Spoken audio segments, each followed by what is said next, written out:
Hello guys, કેમ છો? મજામાં ને? ઇન્ડોઆઈએસમાં એકવાર ફરીથી આપ સૌનું સ્વાગત છે. આજનો આપણો પહેલો આર્ટિકલ વર્લ્ડ રાહિનો ડેના બારામાં છે. યુપીએસસી, જીપીએસસી અને સ્પીપા ત્રણેય એક્ઝામ માટે મોસ્ટ ઇમ્પોર્ટન્ટ આર્ટિકલ છે. એન્વાયરમેન્ટ સેક્શનમાં ડાયરેક્ટ રાહીનો વિષય ક્વેશ્ચન આવી શકે છે.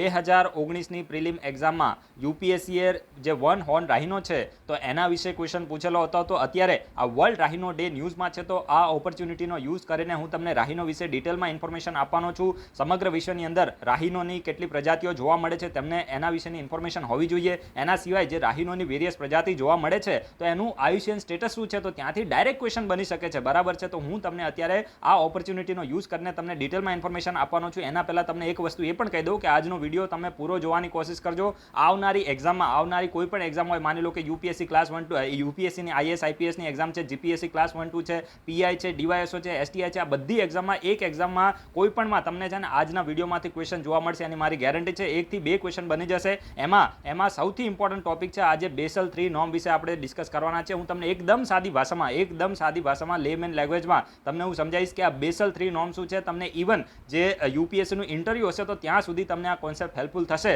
તો એવી રીતે હું તમને એકદમ સાદી ભાષામાં મારી રીતે હું સમજાવવાની કોશિશ કરીશ. તો તમને દરેક લોકોને આપણી રિક્વેસ્ટ છે કે પૂરો વિડીયોને જોવાની કોશિશ કરજો અને વિડીયો ગમે તો લાઈક જરૂર કરજો. બરાબર છે, તો હવે આપણે વર્લ્ડ રાહીનો ડે વિશે આવી જઈએ કે આ વર્લ્ડ રાહીનો ડે અત્યારે ન્યૂઝમાં કેમ આવ્યો છે. તો સમગ્ર વિશ્વમાં 22 સપ્ટેમ્બરનો જે દિવસ છે તો એને આપણે વર્લ્ડ રાહીનો ડે તરીકે આપણે સેલિબ્રેટ કરીએ છીએ. અને કોઈ પણ ડેને સેલિબ્રેટ કરવાનો મકસદ તો બહુ જ સિમ્પલ હોય કે સમગ્ર વિશ્વની અંદર જે રાહીનો એટલે કે ગેંડાઓની જે પ્રજાતિ જોવા મળે છે તો એના વિશે, એના કન્ઝર્વેશન વિશે લોકોમાં અવેરનેસ એટલે કે જાગૃતિ આવે, તો એ જ મકસદથી આ વર્લ્ડ રાહીનો ડે છે. તો એને દર વર્ષે 22 સપ્ટેમ્બરના દિવસને વર્લ્ડ રાહીનો ડે તરીકે સેલિબ્રેટ કરવામાં આવે છે. તો 22 સપ્ટેમ્બર યુપીએસસીમાં આવશે એવું આપણે ક્યારેય એક્સપેક્ટ કરી જ ના શકીએ અને આવે પણ નહીં. પરંતુ હવે જે ઇન્ફોર્મેશન થાય છે, ડિસ્કસ કરવાનું શરૂ થાય છે, એક્ઝામ માટે રેલેવન્ટ છે. દરેક લોકો નોટ ડાઉન કરજો કે આ વર્લ્ડ રાહીનો ડે છે તો એને કોના દ્વારા અનાઉન્સ કરવામાં આવ્યો. તો પહેલી વખત આ તમારે નોટ ડાઉન કરવાનું છે. તો જો વર્લ્ડ વાઇલ્ડ લાઇફ ફંડ છે ને તો એની વેરિયસ રિજનલ બ્રાન્ચ છે. જે રીતે ઇન્ડિયા છે તો WWF ઇન્ડિયા કહે છે, તો એવી જ રીતે એની એક બ્રાન્ચ છે, રિજનલ બ્રાન્ચ છે સાઉથ આફ્રિકામાં. તો WWF સાઉથ આફ્રિકા છે, world wild life fund south Africa. તો એના દ્વારા સૌથી પહેલા 2010માં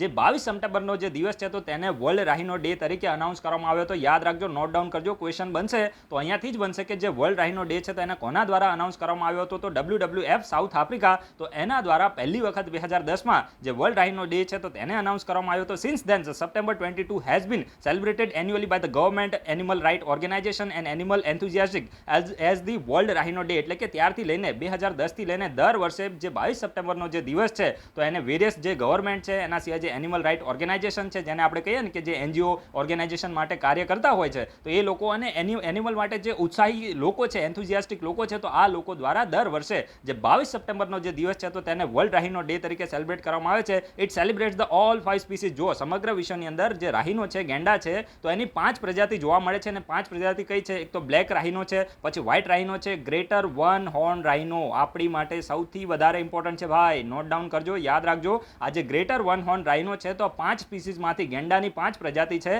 એમાંથી ઇન્ડિયાની અંદર ફક્ત ને ફક્ત આ ગ્રેટર વન હોર્ન રાહીનો જ જોવા મળે છે. આ તમે નોટ ડાઉન કરજો. અહીંયાથી ક્વેશ્ચન બનશે ઓનલી. હવે એવું નથી કે ફક્ત ઇન્ડિયામાં જોવા મળે છે. 2019માં યુપીએસસીએ છોકરાઓને આવી રીતે કન્ફ્યુઝ કર્યા હતા કે જે ગ્રેટર વન હોર્ન રાહીનો છે ફક્ત ને ફક્ત ઇન્ડિયામાં જોવા મળે છે. તો એ મજાક હતી, ઇન્ડિયામાં જોવા નથી મળતા. ઇન્ડિયાની જે પડોશની કન્ટ્રી છે ભૂતાન છે તો ત્યાં પણ જોવા મળે છે. તો આ પણ તમારે યાદ રાખવાનું છે. નેપાળમાં પણ જોવા મળે છે. સમજી ગયા? તો ઇન્ડિયાની અંદર ફક્ત આ 5માંથી ફક્ત એક જ પ્રજાતિ જોવા મળે છે. મારો કહેવાનો મતલબ તમે સમજી ગયા હશો કે આ 5 છે એમાંથી ફક્ત ઇન્ડિયામાં ગ્રેટર વન હોર્ન રાહીનો જોવા મળે છે, બાકીના 4 જોવા મળતા નથી. પરંતુ એવું નથી કે ગ્રેટર વન હોર્ન રાહીનો ફક્ત ઇન્ડિયામાં છે. સમજી ગયા? તો આ તમારે કહેવાય ને કે થોડું કન્ફ્યુઝ થવાનું નથી. અને કન્ફ્યુઝન થઈ હોય તો તમે વિડીયોને થોડું પાછળ ખેંચી અને ફરીથી સાંભળજો, કારણ કે આજે આપણે ઘણા બધા જે ટોપિક છે તો એને ડિસ્કસ કરવાના છે. તો 5 પ્રજાતિ, પહેલી બ્લેક આવી ગઈ, બીજું વ્હાઇટ છે, ત્રીજો ગ્રેટર વન હોર્ન રાહીનો છે, પછી સુમાત્રન રાહીનો છે, અને પછી જાવન. એટલે આ સુમાત્રા અને જાવા ઇન્ડોનેશિયામાં છે, તમને ખબર હશે, આઇલેન્ડ છે. બરાબર છે, તો આ તમને ખબર પડી ગઈ. તો આ 5 પ્રકારના જે રાહીનો છે તો એ જોવા મળે છે. And generates the awareness of the issue regarding their wellbeing. બરાબર છે, તો આ જે ડે છે તો મેઇનલી આ જે 5 રાહીનોની મેં તમને સ્પીસીઝ કીધી તો એના વિશે મેઇનલી જે એમના વેલબિંગ માટે જે અવેરનેસ છે તો એને જનરેટ કરવાનું કાર્ય કરે છે. In recent year the rhino have been threaten by the poaching, urbanisation and the pollution which have made the several rhino species endangered and critically endangered. એટલે કે અત્યારે શું થઈ રહ્યું છે કે મોડર્નાઇઝેશન વધી રહ્યું છે, ઇન્ડસ્ટ્રીયલાઇઝેશન વધી રહ્યું છે, અર્બનાઇઝેશન વધી રહ્યું છે, પોલ્યુશન વધી રહ્યું છે, અને પોચિંગ એટલે કે જે ગેંડાઓ છે તો એનો શિકાર વધી રહ્યો છે. અને આ જ બધા રીઝનની હિસાબે સમગ્ર વિશ્વની અંદર જે ગેંડાઓની પોપ્યુલેશન છે એ ધીરે ધીરે ઓછી થઈ રહી છે અને ઘણા બધા જે ગેંડાની સ્પીસીસ આપણે વાત કરીએ, રાહિનોની સ્પીસીસની વાત કરીએ તો એન્ડેજર્ડ અને ક્રિટિકલી એન્ડેજર્ડ કેટેગરીમાં આવી ગયા છે, આયુષ્યની કેટેગરીમાં. તો આ તમને ખબર પડી ગઈ. હવે હું તમને બહુ સારી એવી ઇન્ફોર્મેશન આપું છું અને તમારે નોટ ડાઉન કરવાની છે. 3 species of the rhino in Asia. જો એશિયાની અંદર the 3 species of rhino in Asia, greater one horn, Javan and Sumatran. બરાબર છે. એશિયાની અંદર જે ગેંડાની જે તમને કીધી તો 3 સ્પીસીસ જોવા મળે છે. તો બ્લેક અને વ્હાઇટ છે. બ્લેક અને વ્હાઇટ તો એશિયામાં જોવા નથી મળતા. સમજી ગયા? તમારે આ યાદ રાખવાનું છે. એશિયાની અંદર ફક્ત 3 જે રાહિનો છે તો એની સ્પીસીસ જોવા મળે છે. કઈ કઈ? તો ગ્રેટ વન હોર્ન રાહિનો છે, પછી જાવન છે અને સુમાત્રન છે. સમજી ગયા? અને આ ગ્રેટ વન હોર્ન છે તો એ તો ઇન્ડિયામાં જોવા મળે છે. જાવન એન્ડ સુમાત્રન આ ઇન્ડોનેશિયા વાળું તમને ખબર પડી ગઈ. અને બાકીના ક્યાં જોવા મળે છે? તો આફ્રિકન કોન્ટિનેન્ટમાં જોવા મળે છે. વ્હાઇટ અને જે બ્લેક છે તો આ તમારે આ રીતે પણ કન્ફ્યુઝ થવાનું નથી. એશિયન કોન્ટિનેન્ટમાં ફક્ત જે રાહિનો છે તો એની 3 સ્પીસીસ જ જોવા મળે છે. તો આ તમને ખબર પડી ગઈ. The Javan and the Sumatran rhino are critically endangered. Most important statement છે. દરેક લોકો નોટ ડાઉન કરજો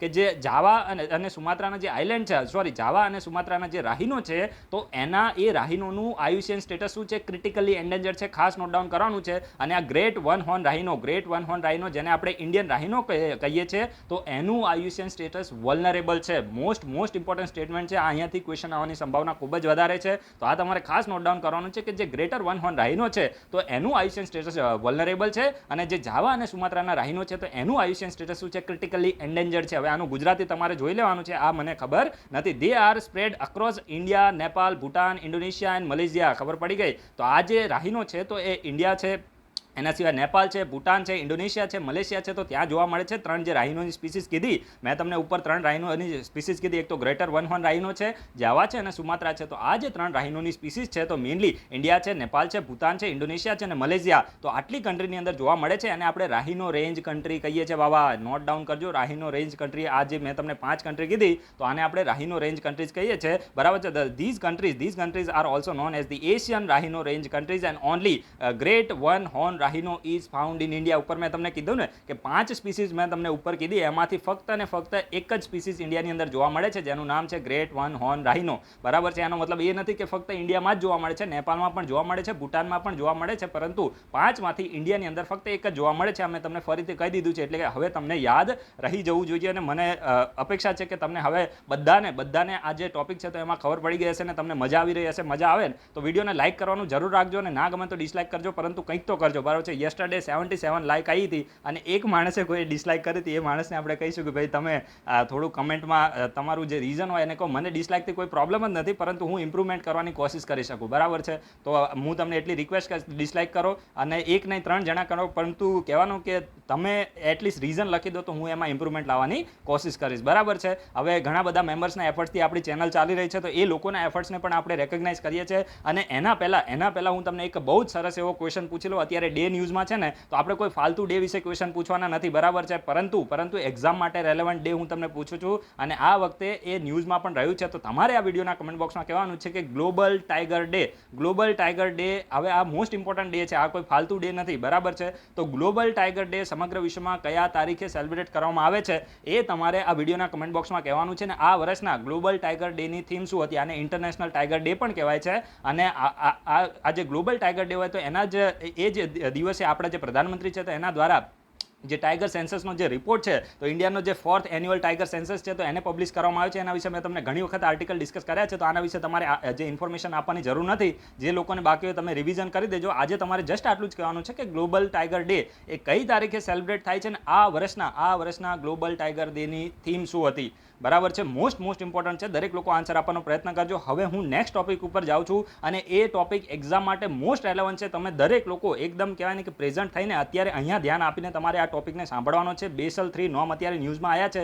તો ન્યૂઝમાં કેમ આવ્યા એ હું તમને પછી કહીશ, કારણ કે એટલું ઇમ્પોર્ટન્ટ નથી, પરંતુ આ બેસલ 3 નોર્મ છે તો આ ખૂબ જ ઇમ્પોર્ટન્ટ છે. તો સૌથી પહેલાં તમારે યાદ શું રાખવાનું છે? બેસલ શું છે? તો આ બેસલ છે ને સ્વિટ્ઝરલેન્ડની અંદર આવેલી એક સિટીનું નામ છે. બરાબર છે. તો બેસલ છે તો એ સ્વિટ્ઝરલેન્ડની અંદર આવેલું એક સિટીનું નામ છે. અને અહીંયા આ જે બેસલ છે તો ત્યાં છે ને અહીંયાથી આ બેસલ નોર્મની 3 પ્રકારની ગાઈડલાઈન આવી છે. બેસલ 1 ગાઈડલાઈન છે, પછી બેસલ 2 ગાઈડલાઈન છે અને બેસલ 3 છે. હવે આ ગાઈડલાઈન ક્યારે આવી ને એ પણ હું તમને કહું છું, પણ એની પહેલાં તમારે એટલું યાદ રાખવાનું રાખવાનું છે કે જે બેસલ ગાઈડલાઇન છે ને, તો એ મેઇનલી જે બેંકની અંદર જે કેપિટલ બેંકની અંદર જે રિસ્ક હોય, બરાબર છે, તો એને એ જે રિસ્ક છે તો એને સારી રીતે મેન્ટેન કરવા માટે બેંકે, તમને ખબર છે કે ઘણા બધા જે લોકો છે તો એને લોન આપેલી હોય છે, બરાબર છે, તો એની સામે બેંકે જે લોન આપી છે એની સામે જે ડિપોઝિટર્સ છે, માની લો કે હવે હું તમને બહુ જ સાદી ભાષામાં હું તમને સમજાવું છું કે આ બેસલ નોર્મ શાની માટે લાવવામાં આવે છે. તો અત્યારે છે ને આપણે આની ઉપર જતા પહેલા હું તમને મારી રીતે સાદી ભાષામાં સમજાવી દઉં, એના પછી આપણે જે સ્લાઇડમાંથી આપણે ધીરે ધીરે ડિસ્કસ કરીશું. તો જો મેઇનલી તો તમને ખબર હશે કે જે બેંક હોય ને, માની લો કે કોઈ પણ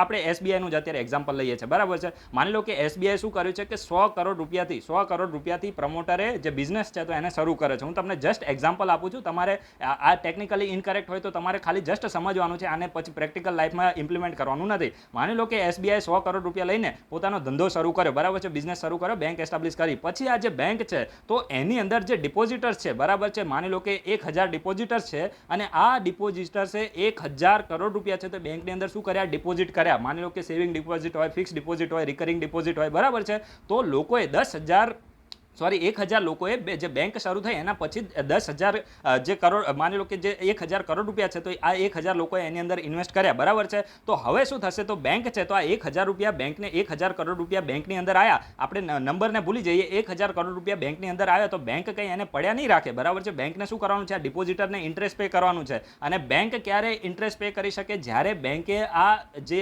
ડિપોઝિટ હોય એના ઉપર કંઈક કમાયું હોય, બરાબર છે. તો બેંક ક્યારેક 1000 કરોડ રૂપિયાને પોતાના વોલ્ટમાં પડી ના રાખે. બેંક કોઈ મૂર્ખ નથી, બેંક ધંધો કરવા માટે છે. તો બેંક શું કરશે, જે પણ બિઝનેસમેન હોય, માની લો કે કોઈને એજ્યુકેશન લોન જોતી હોય તો એજ્યુકેશન લોન આપશે, કોઈ ફાર્મરને લોન જોતી હોય તો ફાર્મરને આપશે, માની લો કે કોઈને ઘર ખરીદવા માટે લોન જોઈએ તો એની માટે આપશે, કોઈને મેરેજ કરવા માટે લોન જોઈએ છે તો એને આપશે, બરાબર છે. તો આ 1000 કરોડ રૂપિયા છે તો આ 1000 કરોડને ક્યારે પણ બેંક લોન તરીકે આપી શકતી નથી, બરાબર છે. તમે દરેક લોકોએ CRR, કેશ રિઝર્વ રેશિયો, અને SLR, સ્ટેચ્યુટરી લિક્વિડિટી રેશિયો વિશે ઇકોનોમીમાં વાંચ્યું હશે. મને ક્યારેક ટાઈમ મળશે તો આના વિશે હું તમને ઇકોનોમીમાં પણ લેક્ચર આપીશ. તો જો આજે CRR અને SLRમાં શું હોય કે આ જે છે ને, CRR એ RBI એક્ટ 1934, બરાબર છે, તો એના તહેત જે દરેક બેંક છે તો એને પોતાની net demand end time liability છે તો એના 4% જે રિઝર્વ બેંક ઓફ ઇન્ડિયા છે તો એની પાસે કેશમાં રાખવા પડે છે. આને કેશ રિઝર્વ રેશિયો કહેવાય છે. અને આ 4% છે તો એમાં ટાઈમ ટુ ટાઈમ જે કહેવાય ને કે ચેન્જ પણ કરી શકાય છે. તો અત્યારે 4% છે તો આ તમને ખબર પડી ગઈ. તો CRRમાં શું હોય કે જે બેંકની net demand end time liability હોય, તો હું તમને સાદી ભાષામાં કહું તો બેંકની પાસે જે ડિપોઝિટ હોય, બરાબર છે, આને હું તમને એકદમ ડિટેલમાં નથી સમજાતો, જસ્ટ એટલું યાદ રાખજો, બેંકની પાસે જે જે ડિપોઝિટ હોય તો 100% ડિપોઝિટને બેંક ક્યારે લોન ઉપર આપી શકતી નથી. માની લો કે બેંક પાસે 100 રૂપિયા ડિપોઝિટ છે તો એમાંથી 4% બેંકે CRR તરીકે રિઝર્વ બેંક ઓફ ઇન્ડિયા છે તો એની પાસે કેશમાં રાખવા પડે, અને બાકીના લગભગ 18% થી લઈને 19% સુધી આ વેરી કરે છે. સરકાર એમાં ચેન્જ કરી શકે છે, reserve bank of India change કરી શકે છે. તો ટાઈમ ટુ ટાઈમ જે 18% જેટલી જે અમાઉન્ટ છે net demand end time liability, તો એને SLR તરીકે રાખવાની હોય છે. સમજી ગયા તમે? એટલે કે 18%, હું જસ્ટ તમને એક હાઇપોથેટિકલ એક્ઝામ્પલ આપું છું. માની લો કે 100 રૂપિયા છે, બરાબર, ડિપોઝિટ, એમાંથી 4 રૂપિયા આપણે CRR આવી ગઈ અને બાકીની 18 રૂપિયા માની લો કે SLR આવી ગઈ અને આપણે 18% તરીકે મેન્શન કરીએ તો બાકી કેટલું થઈ ગયું, તો 22% માઇનસ થઈ ગયું, બરાબર છે. તો આ તમને ખબર પડી. હવે આ 22%ને બાદ કરતા હવે કેટલું રહ્યું, 78%, એટલે કે 78 રૂપિયા રહ્યા. તો આ જે 78 રૂપિયા છે તો એને બેંક લેન્ડ કરી શકે છે. પરંતુ હવે ખૂબ જ ઇમ્પોર્ટન્ટ વસ્તુ આવે છે, બરાબર છે. હું તમને પેલું 1000 કરોડ વાળું એક્ઝામ્પલ કહું ને, તો ત્યાં પણ આ સેમ જ લાગુ પડે છે. પરંતુ હું તમને 100 રૂપિયાનું એક્ઝામ્પલ આપીને સમજાય છે એટલે તમને વધારે ખબર પડશે કે આમાંથી હવે જે 22 રૂપિયા છે, બરાબર છે, તો એ તો હવે સાઈડમાં થઈ ગયા CRR અને SLR. તો હવે બચ્યા કેટલા, તો 78 બચ્યા. તો આ 78 ને આ જે બેંક છે તો એને શું કરે છે, લોન તરીકે આપે છે. પરંતુ હવે ખૂબ જ ઇમ્પોર્ટન્ટ વસ્તુ શરૂ થાય છે કે આ 78 રૂપિયા બેંકે લોન તરીકે આપ્યા, તો આમાંથી કેટલીક લોન એવી હશે કે એ લો રિસ્ક લોન હશે, કેટલીક લોન એવી હશે જે મીડિયમ રિસ્ક હશે, ને કેટલીક લોન એવી હશે જે હાઈ રિસ્ક લોન હશે.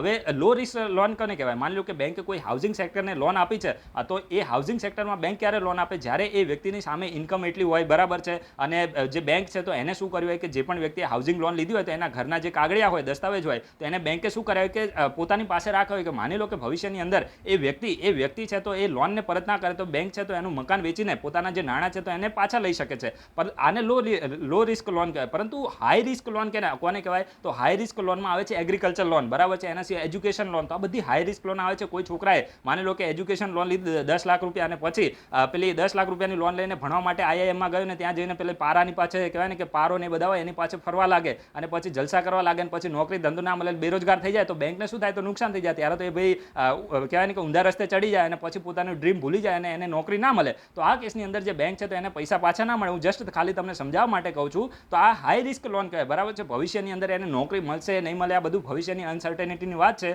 તો આ એજ્યુકેશન લોન છે. એના સિવાય માની લો કે ફાર્મર લોન છે. ફાર્મરને 5 લાખ રૂપિયાની બેંકે લોન આપી અને થાય એવું કે ભાઈ વરસાદ પડી જાય અને જે ખેડૂત છે તો એનો પાકને નુકસાન થઈ જાય, તો એ ખેડૂત છે તો પોતાની લોનને પરત ના કરી શકે, તો આને પણ હાઈ રિસ્ક લોન કહેવાય, બરાબર છે. તો આ હાઈ રિસ્ક લોન છે. તો આ એક પ્રકારનું શું થયું? બેંકની જે લોન છે તો એના ઉપરનું રિસ્ક થયું, બરાબર છે. તો હવે આ રિસ્ક ક્રિએટ થયું, તો હવે મેં તમને પહેલા કીધું કે બેંકના જે મેન જે ઓનર્સ હતા, તો પ્રમોટર્સ હતા, તો એના મેન રૂપિયા કેટલા હતા? એ 100 કરોડ રૂપિયા હતા. અને ડિપોઝિટર્સના રૂપિયા કેટલા હતા? તો 1000 કરોડ રૂપિયા હતા. 1000 કરોડ રૂપિયા હતા. હવે 1000 કરોડમાંથી આપણે 22% બાદ કરી લઈએ તો લગભગ 780 કરોડ રૂપિયાની બેંકે લોન આપી. હવે માની લો કે આ 780 કરોડમાંથી જે હાઈ રિસ્ક લોન છે, બરાબર છે, તો માની લો કે આપણે સે ફોર એક્ઝામ્પલ લઈએ છીએ કે હાઈ રિસ્ક લોન છે, તો 780 કરોડમાંથી બેંકે લગભગ 250 કરોડ રૂપિયા છે, 250 કરોડ રૂપિયા છે તો બેંકે હાઈ રિસ્ક લોનમાં આપ્યા છે. એટલે કે એજ્યુકેશન સેક્ટરમાં આપ્યા છે, એગ્રીકલ્ચર સેક્ટરમાં આપ્યા છે. અને બાકીની જે લોન છે તો એને બેંકે મીડિયમ રિસ્ક અને લો રિસ્ક જે એરિયા છે તો એની અંદર લોન આપી છે. તો આ 250 કરોડ રૂપિયાની જે લોન એવી છે જેના ઉપર હાઈ રિસ્ક છે. પરંતુ બેંકના ખુદના નાણાં કેટલા છે? તો બેંકના ખુદના નાણાં તો 100 કરોડ જ છે. તો બાકીના 150 કરોડનું શું? સમજી ગયા? તો કહેવા શું માંગુ છું? તો બાકીના 150 કરોડનું શું થાય? તો એ તો કસ્ટમર ઉપર જે લોકોએ ડિપોઝિટ કરી એના ઉપર નુકસાન આવી શકે ને. તો આ કેસની અંદર, આ પરિસ્થિતિની અંદર આ લોકોના તો ફક્ત 100 કરોડ જ છે. તો અહીંયા જે રિસ્ક આવે છે તો એ ડિપોઝિટર્સના મનીનું આવે છે ને. એટલા જ માટે આ ડિપોઝિટર્સને સેફ રાખવા માટે આ બેસલ નોર્મ રાખવામાં આવે છે. અને ડિપોઝિટર્સને સેફ રાખવા માટે અહીંયા જે હાઈ રિસ્ક હોય ને, માની લો કે અહીંયા જે 3 પ્રકારનું મેં તમને કીધું કે હાઈ રિસ્ક લોન આવે, પછી લો આવે ને મીડિયમ આવે, તો આ ત્રણેયના પર્સન્ટેજ નીકાળવામાં આવે છે કે ભાઈ મેં બેંકે જે પણ, માની લો કે SBI નામની બેંક છે તો એને લોન આપી છે, તો એ પર્ટિક્યુલર લોનમાં કેટલા ટકા રિસ્ક છે, બરાબર છે, કેટલા ટકા રિસ્ક એની અંદર ઇન્વોલ્વ છે. તો એ રિસ્કને એક હાઇપોથેટિકલ કન્ડિશનમાં ક્રિએટ કરવામાં આવે છે. અને પછી જેટલી પણ લોન આપી હોય તો એમાં અમુક જે નાણાં છે તો એને શું કરવામાં આવે છે? રિઝર્વ રાખવામાં આવે છે. સમજી ગયા? તો આ તમને આની સામે માની લો કે 250 કરોડ રૂપિયાની જે લોન હતી તો એના ઉપર રિસ્ક છે, બરાબર છે. તો એની સામે જે નાણાં છે તો એને શું કરવામાં આવે છે? રિઝર્વ રાખવામાં આવે છે, બેંક પાસે રાખવામાં આવે છે. અને અત્યારે એ જે રેટ છે તો એ 8% રાખવામાં આવે છે. એટલે કે બેંકે જે રિસ્ક હોય તો એની સામે 8% જે રૂપિયા છે તો એ બેંકે પોતાની પાસે રાખવો પડે છે. તમે આને સમજી ગયા છો? હું કહેવા શું માંગુ છું કે જે 250 કરોડ રૂપિયાની જે હાઈ રિસ્ક લોન છે તો એની સામે જે ડિપોઝિટર્સ છે તો એને પ્રોટેક્ટ કરવા માટે બેંકે શું કરવું પડે છે? 8% જે નાણાં છે તો એને પોતાની પાસે સેફ વોલ્ટની અંદર રાખવા પડે છે. જેથી કરીને ફ્યુચરની અંદર માની લો કે જે નાણાં છે તો એ લોનના નાણાં પરત ના આવે તો જે પણ ડિપોઝિટર્સ હોય તો એને બેંક છે તો એ પોતાના આ જે 8% બેંકે રિઝર્વ પૈસા રાખ્યા હતો તો એમાંથી લોનને પરત કરી શકે ને. આ 8% બેંકે ખુદની પાસે રાખવા જ પડે છે. સમજી ગયા? તો આ બેઝિક ઇન્ફોર્મેશન તમને મળી ગઈ હશે કે માની લો કે ભવિષ્યની અંદર જે હાઈ રિસ્ક લોન હતી તો એમાંથી નાણાં પરત ના આવ્યા તો બેંક છે તો 8% જે બેંકની પાસે પોતાની પાસે નાણાં પડ્યા હોય તો એમાંથી ડિપોઝિટર્સ માંગવા આવે કે ભાઈ અમારા પૈસા પાછા લાવો, અમે તો ડિપોઝિટ કર્યા હતા. તો ત્યારે આ બેંક છે તો લોકોને પૈસા પાછા આપી શકે. તો એ માટે આ પ્રકારના 8% જે રૂલ છે તો એ રાખવામાં આવે છે. ઇન્ડિયાની અંદર જે રિઝર્વ બેંક ઓફ ઇન્ડિયા છે તો એને 8% રિઝર્વ બેંક ઓફ ઇન્ડિયા છે તો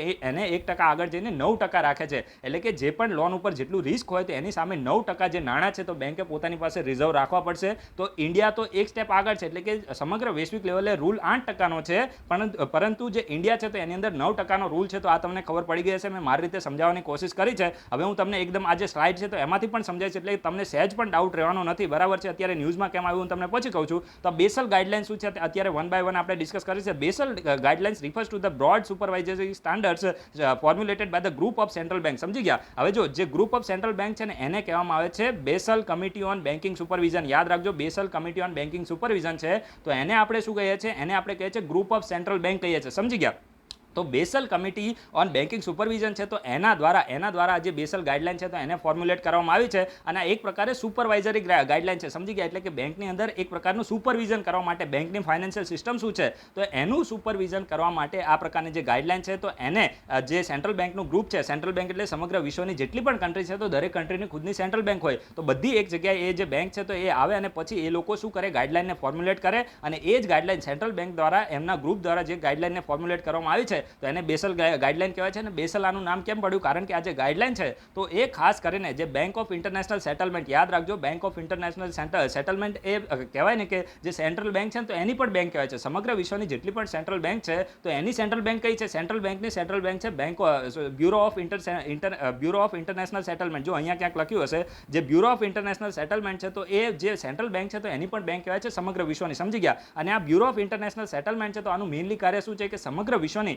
જેટલી પણ સેન્ટ્રલ બેંક છે તો એની વચ્ચે કોર્ડિનેશનને પ્રમોટ કરવાનું જે કાર્ય છે તો આ બ્યુરો ઓફ ઇન્ટરનેશનલ સેટલમેન્ટ દ્વારા કરવામાં આવે છે. અને સેટઅપ ક્યારે કરવામાં આવ્યું? તો 1930માં. આ પણ તમે નોટ ડાઉન કરી દેજો, અહીંયાથી પણ ક્વેશ્ચન બની શકે છે. તો આ ખાસ કરીને સમગ્ર વિશ્વની સેન્ટ્રલ બેંક છે તો એને સાથે મળીને એમના ગ્રુપે આ જે બેસલ જે ગાઈડલાઇન છે તો એને સેટઅપ કરી છે. અને આ બેસલ અકોર્ડ શું છે? બેસલ અકોર્ડ શું છે? તો એક પ્રકારનું જે પણ જે Bessel committee on banking supervision છે તો એમની વચ્ચે આ જે બેસલ જે કહેવાય ને કે સેન્ટ્રલ બેંક છે તો એમની વચ્ચે એક એગ્રીમેન્ટ છે જે મેઇનલી જે બેંકનું રિસ્ક છે તો એના ઉપર ફોકસ કરે છે. એના સિવાય જે ફાઇનાન્શિયલ સિસ્ટમ છે તો એને મજબૂત કરવાનું જે કાર્ય છે તો આ જે બેસલ અકોર્ડ છે તો એના દ્વારા કરવામાં આવ્યું છે. Bessel is a city in the Switzerland which is also the headquarter of the bureau of international settlement. તો આ તો મેં તમને કીધું BIS નું હેડક્વાર્ટર ક્યાં છે? તો સ્વિટ્ઝરલેન્ડના બેસલમાં આવેલું છે. તો આ તમને ખબર પડી ગઈ. The purpose of the accord is to ensure the financial institutions have enough capital on account to meet the obligation and absorb the unexpected loss. સમજી ગયા? એટલે કહેવા શું માંગુ છું કે આ જે બેસલ અકોર્ડ છે તો એનો મેઇનલી મકસદ જ એ છે કે જે બેંક છે તો એની પાસે ઇનફ કેપિટલ હોય. મેં તમને કીધું ને,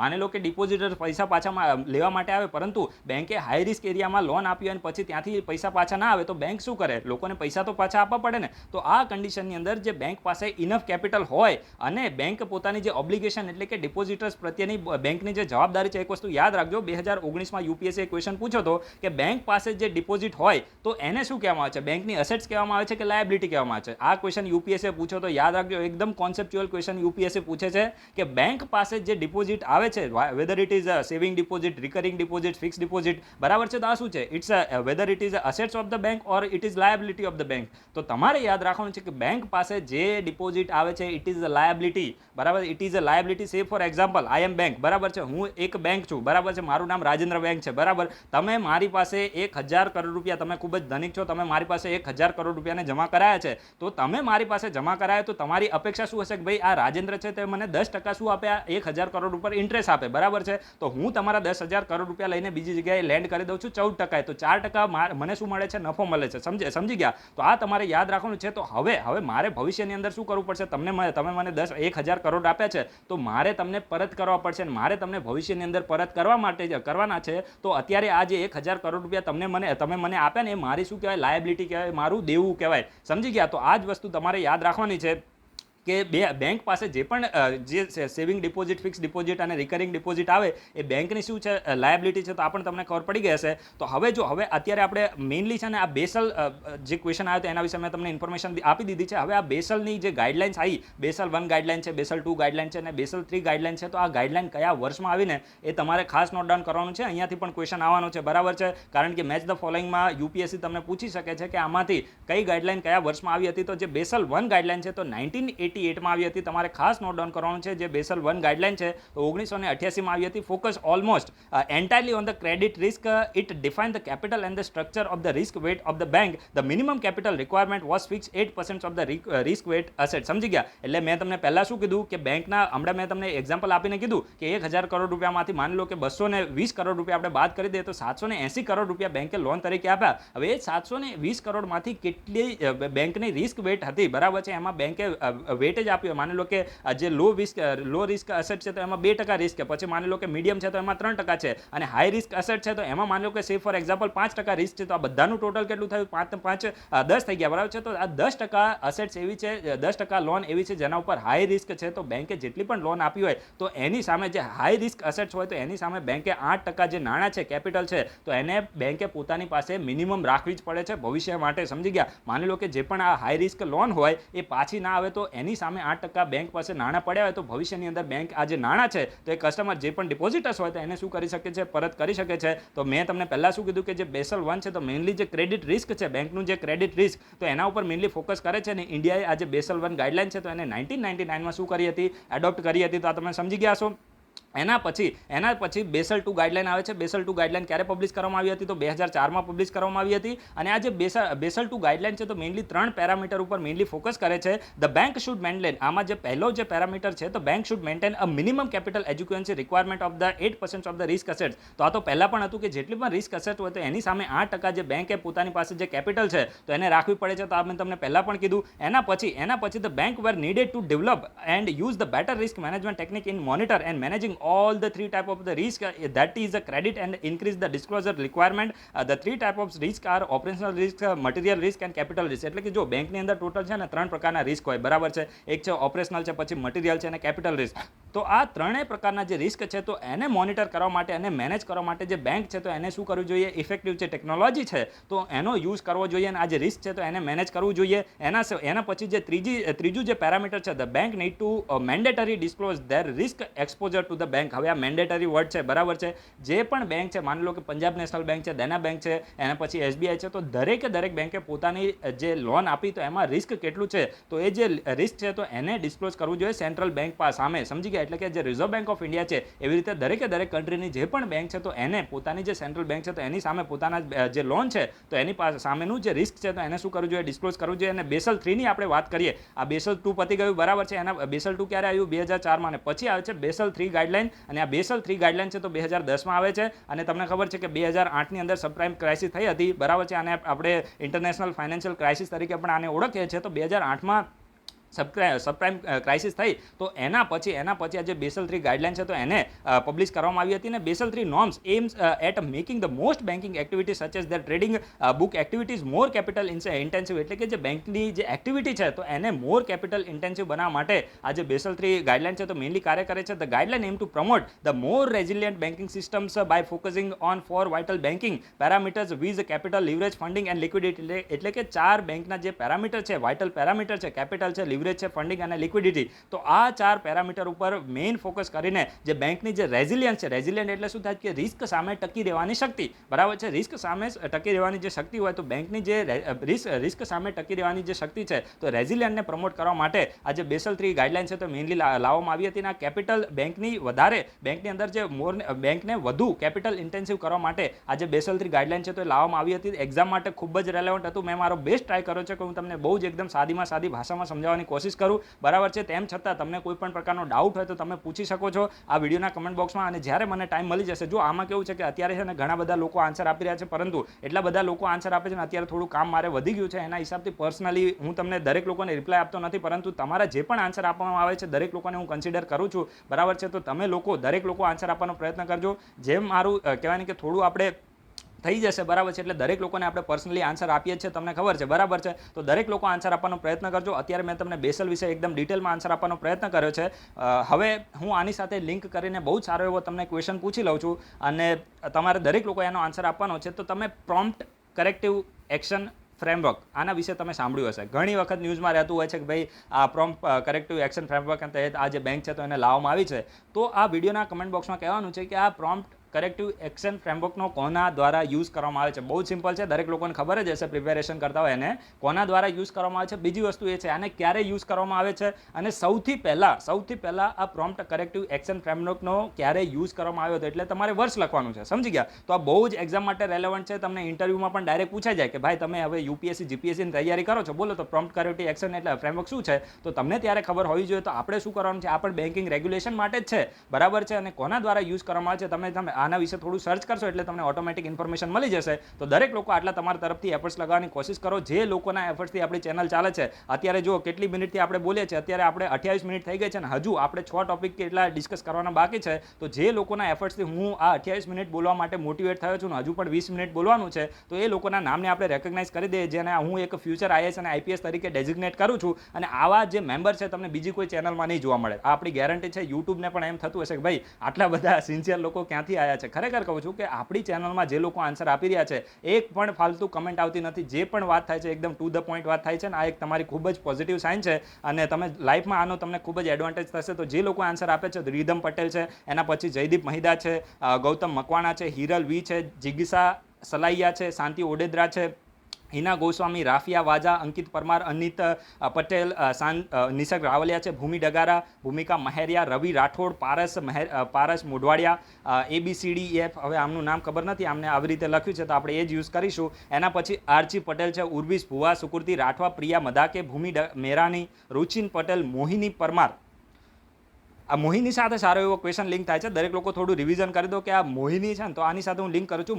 મોહિની આટમ એ કયા સ્ટેટનો ક્લાસિકલ ડાન્સ છે?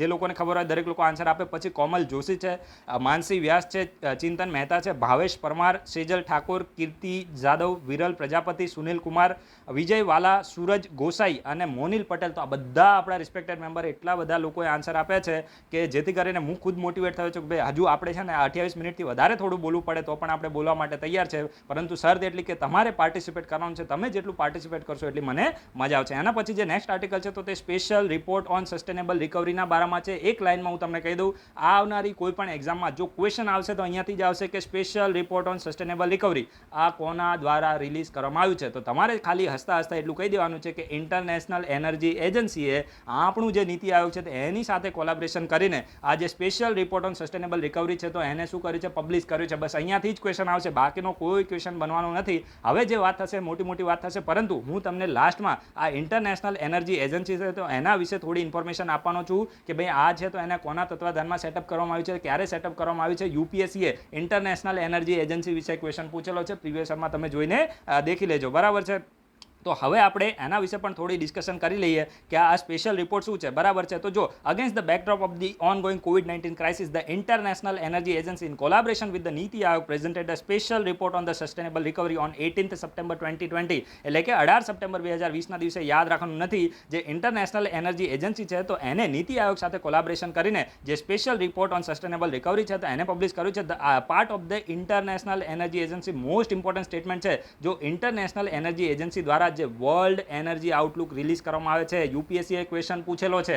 બરાબર છે. મોસ્ટ ઇમ્પોર્ટન્ટ સ્ટેટમેન્ટ, હું એક સ્ટેટમેન્ટ હું પકડી લઉં છું, તમારે યાદ રાખવાનું છે. ઇન્ટરનેશનલ જે વર્લ્ડ એનર્જી આઉટલુક છે કોના દ્વારા રિલીઝ કરવામાં આવે છે? તો ઇન્ટરનેશનલ એનર્જી એજન્સી દ્વારા. નોટ ડાઉન કરજો. બરાબર છે. ઇન્ટરનેશનલ જે એનર્જી એજન્સી છે તો એના દ્વારા વર્લ્ડ એનર્જી આઉટલુક જે રિપોર્ટ રિલીઝ કરવામાં આવે છે તો એના જ ભાગરૂપે આ special report on sustainable recovery છે તો એને જે ઇન્ટરનેશનલ એનર્જી એજન્સી છે તો એને નીતિ આયોગ સાથે કોલાબોરેશન કરીને રિલીઝ કર્યું છે. તો ખાસ નોટ ડાઉન કરી લેજો. The report proposes a number of the actions that could be taken over the next 3 years to revitalize the economy and boost the employment while making the energy system cleaner and more resilient. એટલે કહેવા શું માંગે છે કે અત્યારે આપણી જે economy એકદમ ક્રમ્પલ થઈ ગઈ છે, ઇકોનોમી એકદમ ખરાબ પરિસ્થિતિમાં આવી ગઈ છે. સમગ્ર વૈશ્વિક લેવલની વાત છે, ફક્ત ઇન્ડિયાની વાત નથી. તો આ પરિસ્થિતિની અંદર આવનારા 3 વર્ષમાં જે ઇકોનોમી છે તો એને સસ્ટેનેબલ એનર્જીનો યુઝ કરીને કઈ રીતે, ક્લીન એનર્જીનો યુઝ કરીને ઇકોનોમીને કઈ રીતે રિવાઇટલાઇઝ કરી, એટલે કે ફરી વખત કઈ રીતે બેઠી કરવી ઇકોનોમીને, તો એના વિશે કેટલાક એક્શન અહીંયા પ્રપોઝ કરવામાં આવ્યા છે. તો એ કોઈ મોટી વાતો એક્ઝામ માટે રેલેવન્ટ નથી. અહીંયાથી કોઈ ક્વેશ્ચન ના બને. ક્વેશ્ચન પહેલી લાઇનમાંથી જ બનવાનો છે, જે મેં તમને પહેલા કીધું છે. પરંતુ હવે હું તમને બહુ સારી એવી ઇન્ફોર્મેશન આપું છું કે ઇન્ટરનેશનલ એનર્જી એજન્સી વિશે. બરાબર છે. તો International energy Agency it is inter governmental organization establish in the framework of the Organization of economic cooperation and Development. ખાસ નોટ ડાઉન કરજો. ઓઈસીડીના તત્વાધાનમાં આ જે ઇન્ટરનેશનલ એનર્જી એજન્સી છે તો એને એસ્ટાબ્લિશ કરવામાં આવી હતી. આ એક ઇન્ટર ગવર્મેન્ટલ ઓર્ગેનાઇઝેશન છે. ખાસ નોટ ડાઉન કરજો. કેવું છે? ઇન્ટર ગવર્મેન્ટલ ઓર્ગેનાઇઝેશન છે, કોઈ એનજીઓ નથી ભાઈ. બરાબર છે. અને આને ક્યારે સેટઅપ કરવામાં આવ્યું હતું? તો 1974માં આને સેટઅપ કરવામાં આવ્યું હતું. તમને ખબર છે કે 1973માં ઓઇલ ક્રાઇસિસ થઈ હતી ને એ ઓઇલ ક્રાઇસિસ પછી આ જે ઓઈસીડી છે તો એને સેટઅપ કરવામાં આવ્યું હતું. અને આ વિડીયોના કમેન્ટ બોક્સમાં આમ તો મેં આ ક્વેશ્ચન પૂછેલો છે કે ઇન્ડિયા ઓઈસીડીનું મેમ્બર છે કે નહીં, એટલે તમારે એનો આન્સર આપવાની જરૂર નથી. અને આનું જે હેડક્વાર્ટર છે તો ક્યાં આવેલું છે? તો ફ્રાન્સના પેરિસમાં આવ્યું છે. નોટ ડાઉન કરજો ભાઈ. આ જે ઓઈસીડી છે અને એના સિવાય ખાસ કરીને જે ઇન્ટરનેશનલ એનર્જી એજન્સી છે તો એનું આપણે હેડક્વાર્ટર ક્યાં આવ્યું છે? તો ફ્રાન્સના પેરિસમાં આનું હેડક્વાર્ટર આવ્યું છે. તો આ તમારે બેઝિક ઇન્ફોર્મેશન યાદ રાખવાની છે. અને આને કોના તત્વાધાનમાં આને સેટઅપ કરવામાં આવ્યું છે? તો organisation of economic cooperation and development ઓઈસીડીના તત્વાધાનમાં 1974માં આને સેટઅપ કરવામાં આવ્યું છે. 1973માં ઓઇલ ક્રાઇસિસ થઈ એના પછી આને સેટઅપ કરવામાં આવ્યું હતું. યુપીએસસીએ ઇન્ટરનેશનલ એનર્જી એજન્સી, એના સિવાય જે વર્લ્ડ એનર્જી આઉટલુક છે આ રિપોર્ટ વિશે ક્વેશ્ચન પૂછેલો છે. તો તમે ડાયરેક્ટ સમજી શકો છો કે આ special report on sustainable recovery ઉપર પણ ક્વેશ્ચન આવી શકે છે, બરાબર છે. તો તમારે તમારી રીતે થોડા એફર્ટ્સ લગાવી દેવાના છે. તો આના વિશે મેં તમને એકદમ ડિટેલમાં ઇન્ફોર્મેશન આપી છે. એના પછી નેક્સ્ટ જે આર્ટિકલ છે તો તે ઇન્ફ્રાસ્ટ્રક્ચર ઇન્વેસ્ટમેન્ટ ટ્રસ્ટના બારામાં છે. ખૂબ જ ઇમ્પોર્ટન્ટ આ જે છે ને ખૂબ જ ઇમ્પોર્ટન્ટ ટોપિક છે. યુપીએસસીમાં પ્રિલિમ એક્ઝામમાં ડાયરેક્ટ ક્વેશ્ચન બનશે કે આ ઇન્ફ્રાસ્ટ્રક્ચર ઇન્વેસ્ટમેન્ટ ટ્રસ્ટ શું હોય છે. જો અત્યારે હું તમને કન્ટેક્સ કહેતા પહેલાં હું તમને કહી દઉં કે આ શું છે. તો જો આ જે ઇન્ફ્રાસ્ટ્રક્ચર ઇન્વેસ્ટમેન્ટ ટ્રસ્ટ છે ને તો એક પ્રકારે મ્યુચ્યુઅલ ફંડ જેવું હોય. એક મિનિટ, આ ચાલુ છે ને.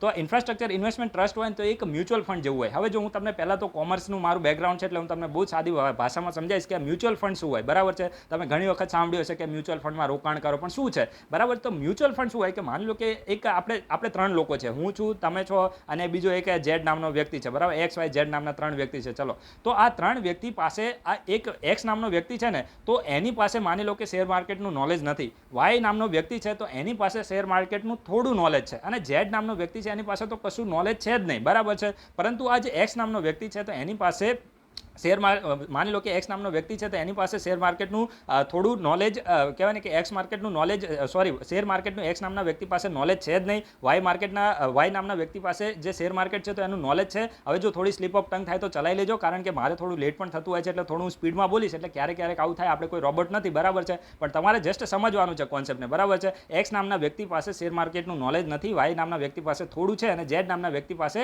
ખૂબ જ વધારે નોલેજ છે, બરાબર. પરંતુ આ વ્યક્તિ પાસે ટાઈમ નથી, બરાબર છે. શેર માર્કેટમાં ટીવી સ્ક્રીન સામે જોઈ રહેવાના આની પાસે ટાઈમ નથી, પરંતુ આની પાસે પૈસા છે, ત્રણેય પાસે પૈસા છે. તો હવે આ લોકો શું કહેશે, ભાઈ અમારે શેર માર્કેટમાં અથવા તો કોઈ પણ એવી કહેવાય ને કે સિક્યોરિટીની અંદર ઇન્વેસ્ટમેન્ટ કરવું છે જેથી કરીને અમને ટેન્શન લીધા વગર રિટર્ન મળે. તો આ લોકો શું કરી શકે છે, આ લોકો મ્યુચ્યુઅલ ફંડનો કોન્ટેક્ટ કરી શકે છે, મ્યુચ્યુઅલ ફંડમાં રોકાણ કરી શકે છે. માની લો કે આપણે એસબીઆઈના મ્યુચ્યુઅલ ફંડ લઈએ, બરાબર છે. તો એસબીઆઈના મ્યુચ્યુઅલ ફંડની અંદર આ લોકો છે તો એ રોકાણ કરી શકે છે. અને મ્યુચ્યુઅલ ફંડમાં થાય શું, મ્યુચ્યુઅલ ફંડ છે ને એ એક્સપર્ટ લોકોનું એક ગ્રુપ છે. મ્યુચ્યુઅલ ફંડ એ એક્સપર્ટ લોકોનું એક ગ્રુપ છે, બરાબર છે. એક્સપર્ટ એટલે કે માની લો કે એસબીઆઈ મ્યુચ્યુઅલ ફંડ છે તો આની અંદર જે શેર માર્કેટ છે એના સિવાય જે પણ વેરિયસ સેક્ટર છે જ્યાં ઇન્વેસ્ટમેન્ટ કરો, રિયલ એસ્ટેટ સેક્ટર છે તો એના એક્સપર્ટ લોકો મ્યુચ્યુઅલ ફંડની અંદર બેઠા હોય છે. આ લોકો શું કરે છે, માર્કેટમાંથી પૈસા ઉઘરાવે છે. ભાઈ તમારા 1000 લાવો, જેટલા લોકોને જેટલું ઇન્વેસ્ટમેન્ટ કરવું હોય એના પાસેથી પૈસા ઉઘરાવીને વેરિયસ સેક્ટર હોય તો એની અંદર આ મ્યુચ્યુઅલ ફંડ શું કરે છે, ઇન્વેસ્ટમેન્ટ કરે છે. એટલે કે લોકો પાસેથી પૈસા ઉઘરાવીને, મની ઉઘરાવીને જે મ્યુચ્યુઅલ ફંડ છે તો એ વેરિયસ સેક્ટરની અંદર ડાયવર્સિફાઈ પોર્ટફોલિયો એટલે તમે સમજી શકો ને, માની લો કે આ જે એસબીઆઈ છે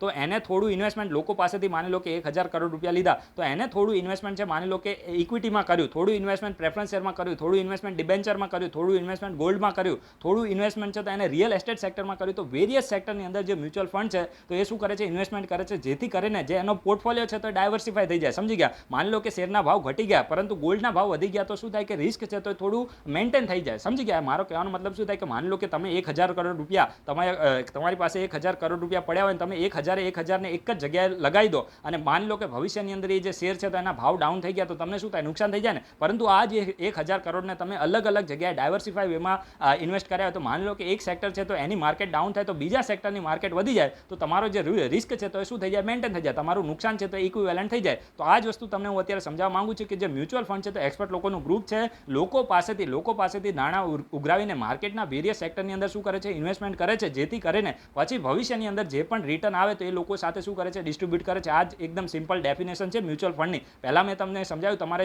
કોઈ પણ લોકો સમજાવવાનું કહે તો આટલું બધું ના કહેવાનું, મારે તો તમને અત્યારે એક્સપ્લેન કરવાનું છે. બાકી તમારે જસ્ટ મેં તમને લાસ્ટ લાઇનમાં મેં જે તમને સમજાવ્યું એ જ તમારે યાદ રાખવાનું છે. બાકીનું મેં તમને એક્સપ્લેન કરવા માટે ડિટેલમાં કીધું છે. તો અત્યારે જે national highway authority of India છે તો એ પણ એક આવા ઇન્ફ્રાસ્ટ્રક્ચર ઇન્વેસ્ટમેન્ટ ટ્રસ્ટ છે તો એને લાવવા માટે, એને ઇસ્યુ કરવા માટેનું વિચારી રહી છે, પ્રિપેરેશન કરી રહી છે. તો પ્રિપેરેશન આપણી માટે ઇમ્પોર્ટન્ટ નથી, પરંતુ આ national highway authority of India છે તો ભવિષ્યની અંદર આ ઇન્ફ્રાસ્ટ્રક્ચર ઇન્વેસ્ટમેન્ટ ટ્રસ્ટ છે તો એને ઇસ્યુ કરી શકે તો એ માટે આપણું જે યુનિયન કેબિનેટ છે તો એને ડિસેમ્બર 2019માં અપ્રુવલ આપી દીધું છે. તો આ ઇન્ફ્રાસ્ટ્રક્ચર ઇન્વેસ્ટમેન્ટ ટ્રસ્ટ શું હોય છે એ એક્ઝામ માટે રેલેવન્ટ છે, બરાબર છે. તો આ એક પ્રકારનું એક મ્યુચ્યુઅલ ફંડ જ છે. યાદ રાખજો, આ ઇન્ફ્રાસ્ટ્રક્ચર ઇન્વેસ્ટમેન્ટ જે ટ્રસ્ટ છે તો એક પ્રકારનું એક મ્યુચ્યુઅલ ફંડ છે, પરંતુ આમાં કોઈ શેર કે સિક્યોરિટીમાં ઇન્વેસ્ટમેન્ટ કરવામાં આવતું નથી. આમાં કરવામાં શું આવે કે લોકો પાસેથી નાણાં ઉઘરાવીને આમાં ઇન્ફ્રાસ્ટ્રક્ચર એટલે કે જે ઇન્ફ્રાસ્ટ્રક્ચરના પ્રોજેક્ટ હોય એની અંદર જ ઇન્વેસ્ટમેન્ટ કરવામાં આવે છે. આ તમારે નોટ ડાઉન કરવાનું છે. ઇન્ફ્રાસ્ટ્રક્ચર ઇન્વેસ્ટમેન્ટ ટ્રસ્ટ એક પ્રકારનું મ્યુચ્યુઅલ ફંડ જેવું જ છે, પરંતુ આની અંદર કરવામાં શું આવે છે કે લોકો પાસેથી પૈસા ઉઘરાવીને, નાણાં ઉઘરાવીને એને ફક્ત ને ફક્ત જે ઓનગોઈંગ અથવા તો કમ્પ્લીટેડ ઇન્ફ્રાસ્ટ્રક્ચરના પ્રોજેક્ટ હોય તો એની અંદર શું કરવામાં આવે છે, ઇન્વેસ્ટમેન્ટ કરવામાં આવે છે. સમજી ગયા? તો આ બેઝિક ઇન્ફોર્મેશન તમારે યાદ રાખવાની છે અને ભવિષ્યની અંદર આ પ્રોજેક્ટ દ્વારા જે પણ રેવન્યુને એને જનરેટ કરવામાં આવે એ જે પણ ઇન્વેસ્ટર હોય તો એની સાથે શું કરવામાં આવે છે તો શેર કરવામાં આવે છે. તો આ તમને ખબર પડી ગઈ હશે. અને એક વસ્તુ યાદ રાખજો, આ સ્ટેટમેન્ટ ખૂબ જ ઇમ્પોર્ટન્ટ છે. તમારી સાથે ગેમ અહીંયા જ થઈ શકે છે, બરાબર છે, ગેમ અહીંયા જ થઈ શકે છે. યુપીએસસી તમને અહીંયા જ કન્ફ્યુઝ કરી શકે છે. આ જે ઇન્ફ્રાસ્ટ્રક્ચર ઇન્વેસ્ટમેન્ટ ટ્રસ્ટ છે તો એને સેબી દ્વારા રેગ્યુલેટ કરવામાં આવે છે. જે SEBI infrastructure investment trust regulation act 2014 છે તો આના તહેત સેબી દ્વારા આ જે ઇન્ફ્રાસ્ટ્રક્ચર ઇન્વેસ્ટમેન્ટ ટ્રસ્ટ છે તો એને રેગ્યુલેટ કરવામાં આવે છે. એના સિવાય જે ઇન્ડિયન ટ્રસ્ટ એક્ટ 1882 છે તો એના તહેત પણ આ ઇન્ફ્રાસ્ટ્રક્ચર ઇન્વેસ્ટમેન્ટ ટ્રસ્ટ છે તો એને રેગ્યુલેટ કરવામાં આવે છે. તો દરેક લોકો આને ખાસ નોટ ડાઉન કરો, અહીંયાથી ડાયરેક્ટ ક્વેશ્ચન બની શકે છે, બરાબર છે. એના પછી જે નેક્સ્ટ આર્ટિકલ છે તો તે ગ્રેટ વન હોર્ન રાઇનોસેરસના બારામાં છે, જેને આપણે ગ્રેટ વન હોર્ન રાઇનો કહીએ છીએ, એક સિંગ વાળો ગેંડો, બરાબર છે, ગુજરાતીમાં આપણે આવું કહીએ છીએ, એક સિંહ વાળો ગેંડો, બરાબર. તો આના વિશે હું તમને ઇન્ફોર્મેશન આપું છું. તો જો વર્લ્ડ રાઇનો ડે હતો 22 સપ્ટેમ્બરે, તો ત્યારે આપણા જે યુનિયન એન્વાયરમેન્ટ મિનિસ્ટર છે પ્રકાશ જાવડેકર, તો એમને શું કરતા હતા, સ્પીચ આપતા હતા. અને એ સ્પીચ આપતા હતા ત્યારે એમને મેન્શન કર્યું કે ભાઈ ભારત, આપણું જે ભારત છે એ એક એવો દેશ છે જ્યાં સમગ્ર વિશ્વમાં સૌથી વધારે એક સિંગવાળા જે ગેંડા છે તો એની પ્રજાતિ જોવા મળે છે. એટલે કે સૌથી વધારે ભારતની અંદર એક સિંગવાળો જે ગેંડો છે, વન હોર્ન રાઇનો છે, તો ઇન્ડિયાની અંદર જોવા મળે છે. લગભગ 3000 જેટલા જે વન હોર્ન રાઇનો છે તો ઇન્ડિયાની અંદર જોવા મળે છે. આસામમાં, બેંગાલમાં અને વેસ્ટ બેંગાલ, આસામ છે, વેસ્ટ બેંગાલ છે અને યુપી, યાદ રાખજો, આસામ, વેસ્ટ બેંગાલ અને યુપીમાં સૌથી વધારે, વિશ્વની અંદર સૌથી વધારે ભારતની અંદર જે વન હોર્ન રાઇનો છે તો ઇન્ડિયાની અંદર જોવા મળે છે.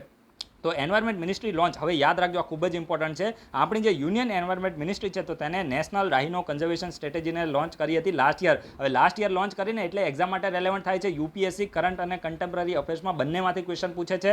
તો આ નેશનલ રાઇનો કન્ઝર્વેશન સ્ટ્રેટેજી કોના દ્વારા લોન્ચ કરવામાં આવી છે તો એન્વાયરમેન્ટ મિનિસ્ટ્રી દ્વારા આને લોન્ચ કરવામાં આવી હતી. અને આનો મેઇનલી મકસદ શું હતો કે જે ગ્રેટ વન હોર્ન રાઇનો છે તો એને કન્ઝર્વ કરવા માટે આ જે નેશનલ રાઇનો કન્ઝર્વેશન સ્ટ્રેટેજી છે તો એને લોન્ચ કરવામાં આવી હતી. તો દરેક લોકો આને નોટ ડાઉન કરજો કે ભાઈ જે વન હોર્ન રાઇનો જોવા મળે છે તો એને કન્ઝર્વ કરવા માટે, બરાબર છે, આ જે સ્ટ્રેટેજી છે તો એને યુનિયન એન્વાયરમેન્ટ મિનિસ્ટ્રી દ્વારા લાવવામાં આવી હતી. The objective include the strengthening the protection, expanding the distribution range and research and monitoring and educated sustaining funding. આ તો મોટી વાતો તો અહીંયાથી કોઈ ક્વેશ્ચન ના આવે. One horn rhino was close to extinction, યાદ રાખજો. 20મી સદીની શરૂઆત હતી, જ્યારે 20મી સદીની શરૂઆત હતી તો ત્યારે આ જે વન હોર્ન રાઇનો, અત્યારે મેં તમને કીધું ને કે 3000 સ્પીસીસ જોવા મળે છે, એટલે કે ઇન્ડિયાની અંદર 3000 જેટલા એક સિંગવાળા ગેંડા છે.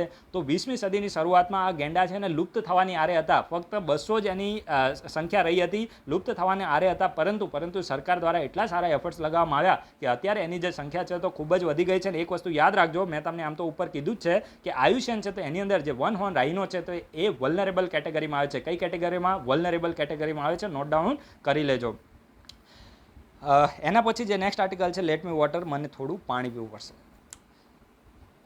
એના પછી જે નેક્સ્ટ આર્ટિકલ છે તો તે વજરા સ્કીમના વારમાં છે. સૌથી પહેલાં તો તમારે છે ને આ સ્કીમનું ફૂલ ફોર્મ તમારે યાદ રાખવાનું છે. એક વખત તમને આનું ફૂલ ફોર્મ યાદ રહી જશે એટલે આનો તમને મકસદ ઓટોમેટિક ખબર પડી જશે. તો સૌથી પહેલાં તમારે આ વજરા સ્કીમ અત્યારે ન્યૂઝમાં કેમ આવી છે એનું નામ તમારે યાદ રાખવાનું છે, visiting advance joint research scheme, બરાબર છે. આ વજરા સ્કીમ છે તો એનું ફૂલ ફોર્મ થાય છે visiting advance joint research scheme. અને આ જે સ્કીમ છે તો એને કોના દ્વારા લોન્ચ કરવામાં આવી છે? Science and engineering research board, not down કરજો. વજરા સ્કીમને લોન્ચ કરવામાં આવી છે science and engineering research board દ્વારા. આ જે વજરા સ્કીમ છે તો એને લોન્ચ કરવામાં આવી છે. અને આ science and engineering research board A department of science and technology છે, મિનિસ્ટ્રી ઓફ સાયન્સ એન્ડ ટેકનોલોજીમાં department of science and technology છે. તો એમાં એક સ્ટેચ્યુટરી બોડી છે science and engineering research board, સમજી ગયા? તો આ તમને બેઝિક ઇન્ફોર્મેશન મળી. તો આ તમારે યાદ શું રાખવાનું છે કે વજરા સ્કીમ છે તો એને science and engineering research board દ્વારા લોન્ચ કરવામાં આવી છે. હવે આમાં કરવામાં શું હશે તો હું તમને એકદમ સિમ્પલ ભાષામાં કહી દઉં તો આ જે સ્કીમ છે તો એનો મેઇનલી મકસદ શું છે કે જે પણ ઓવરસીઝ, ખાસ કરીને તમને OCI ને ઓવરસીઝ સિટીઝન ઓફ ઇન્ડિયા ને NRIનું તમે નામ સાંભળ્યું હશે, તો જે ઓવરસીઝ સાયન્ટિસ્ટ છે એના સિવાય જે એકેડેમિશિયન છે તો આ લોકોને ઇન્ડિયાના જે હાયર એજ્યુકેશન ઇન્સ્ટિટ્યૂટ છે તો એમાં લાવીને, વિઝિટિંગ ફેકલ્ટી તરીકે એમાં લાવીને ઇન્ડિયાની અંદર એક રિસર્ચ ઇકોસિસ્ટમ છે, સાયન્સ એન્ડ ટેકનોલોજીમાં જે રિસર્ચ ઇકોસિસ્ટમ છે તો એને બૂસ્ટ કરવું. ખાસ કરીને જે કટિંગ એજ ટેકનોલોજી છે તો એની અંદર રિસર્ચ ઇકોસિસ્ટમ છે તો એને બૂસ્ટ કરવા માટે આ જે વજરા સ્કીમ છે તો એને લાવવામાં આવી છે, સમજી ગયા? તો એકદમ સિમ્પલ ભાષામાં આટલું જ યાદ રાખવાનું છે. બહુ મોટી તમારે કહેવાય કે જાર્ગનને યુઝ કરીને કોઈ દિવસ કરંટ અફેર્સને યાદ નહીં રાખવાના. જસ્ટ તમારે કન્ટેન્ટ યાદ રાખવાનું કે જે વજરા સ્કીમ છે તો આમાં કરવામાં શું આવે છે કે ઇન્ડિયાના જે હાયર એજ્યુકેશન ઇન્સ્ટિટ્યૂટ છે તો આની અંદર ફોરેનના જે પણ સાયન્ટિસ્ટ છે, મતલબ જે ઇન્ડિયાના જે ઓવરસીઝ સિટીઝન ઓફ ઇન્ડિયા છે, NRI છે, તો આ લોકોને પાછા બોલાવીને આમાં એક વિઝિટિંગ ફેકલ્ટી તરીકે લાવીને આ જે જે વજરાજ સ્કીમ છે તો એના તહેત ઇન્ડિયાની અંદર જે કટિંગ એજ ટેકનોલોજી છે તો એની અંદર રિસર્ચને બૂસ્ટ કરવા માટે જે science and engineering research board છે, જો અહીંયા લખ્યું છે science and engineering research board, તો તેના દ્વારા આ વિઝિટિંગ એડવાન્સ જોઈન્ટ રિસર્ચ જે વજરાજ સ્કીમ છે તો એને લોન્ચ કરવામાં આવ્યું છે. બસ આટલું જ તમારે યાદ રાખવાનું છે, બાકી કોઈ મોટી મોટી વાતોને તમારે યાદ રાખવાની જરૂર નથી.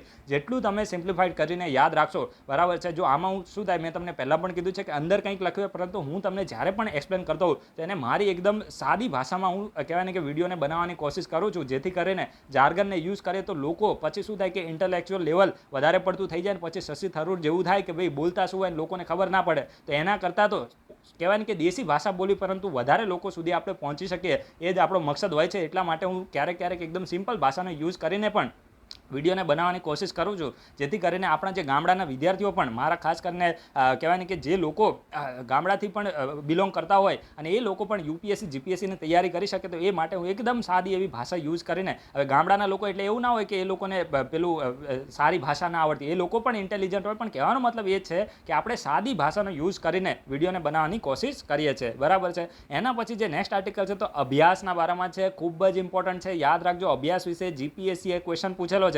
મે બી છે ને ડીવાયએસઓ અથવા તો એસટીઆઈની એક્ઝામ હતી ત્યારે જ આ અભ્યાસ વિશે ક્વેશ્ચન આવેલો છે. હવે એ તમારે જોવાનું નથી કે કઈ એક્ઝામ હતી, પરંતુ જીપીએસસીમાં ક્વેશ્ચન આવ્યો તો તમારે સમજી જવાનું કે એક્ઝામ માટે રેલેવન્ટ છે. અત્યારે ડીઆરડીઓએ એક વખત ફરીથી આ જે અભ્યાસ છે તો એને સક્સેસફુલ ટેસ્ટ ફ્લાઇટ અત્યારે કહેવાય ને કે એનો ટેસ્ટ અત્યારે કર્યો છે. ઓડિશામાં જે બાલાસોર છે તો ત્યાંથી આનો ટેસ્ટ કરવામાં આવ્યો છે. The successful flight test of the Abhyas high speed expendable aerial target. યાદ રાખજો, Abhyas high speed expendable aerial target was conducted by the defence research and development organisation. યાદ રાખજો, આ જે અભ્યાસ છે આ એક પ્રકારનું ડ્રોન છે. હું તમને સમજાવું છું. અત્યારે યાદ રાખજો કે આ જે અભ્યાસ છે તો એ ડ્રોનનું નામ છે. હવે ડ્રોન એટલે પેલો ઉડવાવાળો ડ્રોન નથી, આનો યુઝ કંઈક અલગ છે. હું તમને એકદમ બીજી રીતે સમજાવું છું. અત્યારે જસ્ટ એટલું યાદ રાખો કે આ જે અભ્યાસ નામનો જે ડ્રોન છે તો એને ડીઆરડીઓ દ્વારા શું કરવામાં આવે છે, ડેવલપ કરવામાં આવ્યો છે. અને આનો જે સક્સેસફુલ ટેસ્ટ છે તો એને જે બાલાસોર છે, બરાબર છે, જે બાલાસોર ઓડિશામાં આવ્યું છે તો ત્યાંથી ડીઆરડીઓ દ્વારા આનો સક્સેસફુલ ટેસ્ટ કરવામાં આવ્યો છે. હવે આમાં જે ટેકનિકલ ઇન્ફોર્મેશન આપીને, જો અહીંયા હું તમને બતાવીશ ને તો ટેકનિકલ ઇન્ફોર્મેશન છે, અહીંયાથી કોઈ ક્વેશ્ચન નથી બનાવવાનો, બરાબર. આ બધી ફાલતુ વસ્તુ છે. ક્વેશ્ચન છે ને હવે ક્યાંથી બનશે હું તમને અત્યારે હવે સમજાવું. તો આ અભ્યાસથી કરવામાં શું આવશે, તો જો માની લો કે આ છે ને એક અત્યારે આપણે રાફેલ કહેવાય ને કે ફ્રાન્સ પાસેથી પરચેસ કરેલા છે, બરાબર. તો આ રાફેલનો આપણે શું કરવો પડશે, હવે એનો સારી રીતે ટેસ્ટ કરવો પડશે, બરાબર છે, કે ભાઈ આ રાફેલ આપણે પરચેસ તો કર્યું તો એ સારી રીતે કાર્ય કરે છે કે નથી કરતું, બરાબર છે. તો રાફેલનો જ્યારે ટેસ્ટ કરવામાં આવશે અને રાફેલમાંથી માની લો કે મિસાઇલ માની લો કે આ એનિમી, માની લો કે આ પાકિસ્તાન છે તો એનું કોઈ છે ને એરક્રાફ્ટ છે, બરાબર છે, અને આ એરક્રાફ્ટને આપણે હિટ કરવું છે, બરાબર. જ્યારે યુદ્ધ થાય તો એવું ના હોય કે ભાઈ અત્યારથી જ આપણે કહેવાય ને કે રાફેલને આપણે આપણા બેડામાં સામેલ કરીને રાખે ને ભવિષ્યમાં જ્યારે પાકિસ્તાન સાથે અથવા તો ચાઇના સાથે યુદ્ધ થાય ત્યારે આપણે જોઈશું કે ભાઈ રાફેલ સારી રીતે કાર્ય કરશે કે નહીં કરે, બરાબર છે. તો આવું હોતું નથી. જે આપણી આર્મી હોય, જે એરફોર્સ હોય, તો આ લોકો પહેલાંથી શું કરે, ટેસ્ટ કરે કે ભાઈ આપણે પરચેસ કર્યો એ સારી રીતે કાર્ય કરે છે કે નહીં. તો આ એક ડેમો તરીકે, જે રીતે તમે મોબાઈલ લેવા જાઓ તો પહેલાં તમને ડેમો બતાવે, નકલી મોબાઈલ બતાવે, તો એવી જ રીતે આ છે ને આ અભ્યાસ એક પ્રકારનું નકલી એરક્રાફ્ટ જેવું છે, એક પ્રકારનું ડ્રોન છે. તો આનો યુઝ કઈ રીતે કરવામાં આવે છે કે આને હવામાં ઉડાડવામાં આવે છે,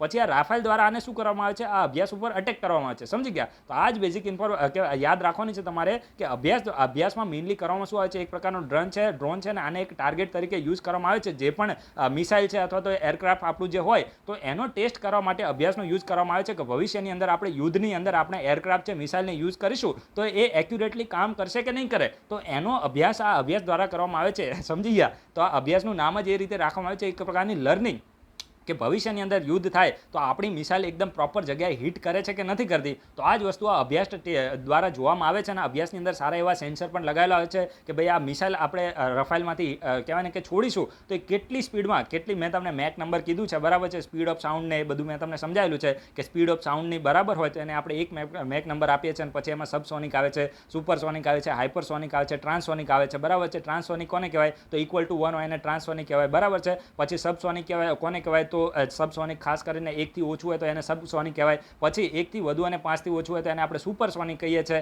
અને પછી હાઇપરસોનિક કોને કહેવાય, તો 5 મેકથી વધુ હોય તો એને આપણે હાઇપરસોનિક કહીએ છીએ. અને મેક નંબર શું હોય, તો speed of object divide by speed of sound. તો આ બધું મેં તમને પહેલાથી સમજાવ્યું છે, એક વખત ફરીથી તમારું રિવિઝન કરાવ્યું છે. તો આશા રાખું છું કે તમને આ અભ્યાસ શું છે તેના ઉપર એના વિશે ખબર પડી ગઈ હશે. એક વખત ફરીથી તમને સમજાવી દઉં કે અભ્યાસ છે ને એક પ્રકારનું ડ્રોન જેવું છે, એક ડેમો જેવું છે કે ભવિષ્યની અંદર માની લો કે અત્યારે માની લો કે અભ્યાસ છે ને ભવિષ્યની અંદર પાકિસ્તાનનું એરક્રાફ્ટ છે, તો આપણે રાફેલથી પછી હવામાં એક મિસાઇલ છોડીશું તો એ પાકિસ્તાનના એરક્રાફ્ટને ડાયરેક્ટ હિટ કરે છે કે નથી કરતું, તો એ એક્યુરેસીને જોવા માટે આ જે અભ્યાસ છે તો એનો યુઝ કરવામાં આવે છે, એક ડેમો તરીકે યુઝ કરવામાં આવે છે. અને ઘણી બધી કન્ટ્રી ખુદના એરક્રાફ્ટને પણ આવી રીતે ડિસ્ટ્રોય કરીને ટેસ્ટ કરતી હોય છે. તો એમાં આપણે જવાની જરૂર નથી, આપણી પાસે એટલા પૈસા નથી, એટલા માટે આપણે નાના એવા ડ્રોનનો યુઝ કરીને આ પ્રકારનું આપણે ટેસ્ટ કરીએ છીએ. તો આ અભ્યાસ વિશે તમને ખબર પડી ગઈ. હવે હું તમને એક ક્વેશ્ચન પૂછી લઉં. પ્રોજેક્ટ ચીતા, લાસ્ટમાં એચ આવે છે, યાદ રાખજો. પ્રોજેક્ટ ચીતાહ, પેલો ચિત્તો નથી, બરાબર છે, જે એનિમલ ચિત્તો છે એની વાત નથી. તો આ વિડીયોના કમેન્ટ બોક્સમાં મેં આના વિશે કીધેલું, વિડીયોમાં ડિસ્કશન કરેલી છે પ્રોજેક્ટ ચીતા વિશે. તો આ વિડીયોના કમેન્ટ બોક્સમાં કહેવાનું છે કે પ્રોજેક્ટ ચીતા શું છે, બરાબર. ડાયરેક્ટ મેં તમને ક્વેશ્ચન લિંક કર્યો છે, ડાયરેક્ટ ક્વેશ્ચન એક્ઝામમાં આવશે, જીપીએસસીમાં તો આવવાનો છે. તમે કોઈ પણ પીઆઈ કે એસટીઆઈ ડીવાયએસઓ જેવી એક્ઝામ જોશો ત્યાં તમને આ પ્રકારના ક્વેશ્ચન જોવા મળશે જ તે. તો પ્રોજેક્ટ ચીતા વિશે તમારે આ વિડીયોના કમેન્ટ બોક્સમાં ઇન્ફોર્મેશન આપવાની છે કે શાની માટે પ્રોજેક્ટ ચીતાને શરૂ કરવામાં આવે છે અને કોના દ્વારા. તો આપણે બધા આર્ટિકલને ડિસ્કસ કરી દીધા છે. વિડીયોના ડિસ્ક્રિપ્શન બોક્સમાં Instagram account, Twitter account, Telegram channel, WhatsApp group અને ફેસબુક પેજ બધાની લિંક આપેલી છે, ત્યાંથી તમે જોઈન થઈ જાઓ. બધામાં ના થાવ તો ચાલશે, ફાલતુ વસ્તુ છે, પરંતુ ટેલિગ્રામમાં તો જોઈન થવાનું જ છે, બરાબર છે. So guys, thanks for watching. તમારા બધાનો દિવસ શુભ જાય.